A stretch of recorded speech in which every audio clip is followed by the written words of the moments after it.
Hello everyone, তোমরা সব কেমন আছেন? আশা করি সবাই ভালোই আছেন। আমি ভগবানের আশীর্বাদে মোটামুটি একটু এখন ভালো আছি। আমার কিডনি ট্রান্সপ্লান্ট হওয়ার পর এটা আমি ফার্স্ট টাইম ঘর থেকে ঘুরতে বেরোচ্ছি। ছেলে আজকে অনেক খুশি, কারণ ছেলে, দাদা আর মা তিনজনই আমরা বেরিয়ে গেলাম এখন ঘুরতে।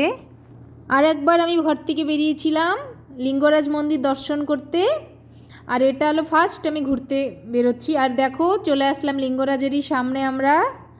সেদিন সোমবার ছিল, শ্রাবণ মাসের 4th সোমবার ছিল সেদিন, তো অনেক একটু ভিড়ই ছিল। আমাকে একটু আশীর্বাদ করো যেন আমি একটু সুস্থ থাকতে পারি।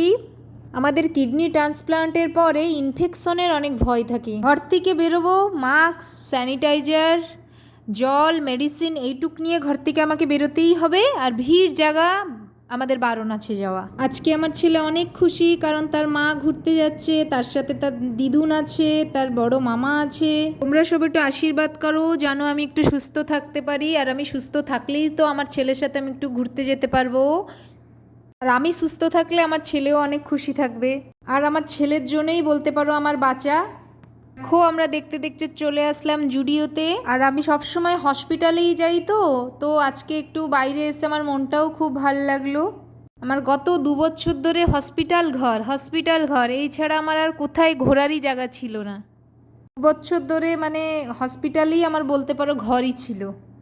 ভগবানের কাছে আমি এটুকুই বলবো, ঠাকুর আমার ছেলেটাকে যেন ভালো রাখো, আর আমি ছেলের জন্য আমাকে বাঁচিয়ে রেখো। আমার ছেলেটাকে আমি মানুষ করতে চাই, বাস এইটুকুই চাই।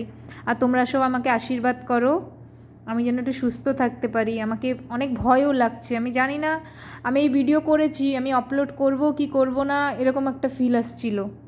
দেখো আমার ছেলে দেখছে কোন ড্রেসটা ওকে ভালো লাগছে, কোনটা ভালো লাগছে না, তারপরে এটাও ওর পছন্দ হয়েছে। যা দেখছে বলছে আমি সবই নিয়ে যাব।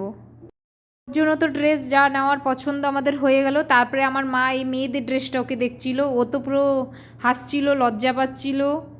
মা বলছিল দেখ এইটা নেব, ও সব জানে, বলছে না আমি মেয়েদের জামা নেবই না। এই ড্রেসটা ওর খুব পছন্দই হয়েছিল।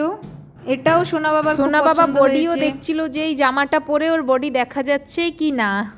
পাশেই কোটটা ছিল, তো কোটে বাবা ছিল, বাবাকে ফোন করে ডেকে দিলাম, তো বাবাও চলে আসলো।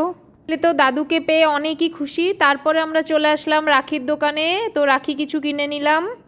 তারপরে আমরা আরও কিছু কেনাকাটি করেছিলাম, তো আমি ভিডিও করতে আর মনে ছিল না আমার।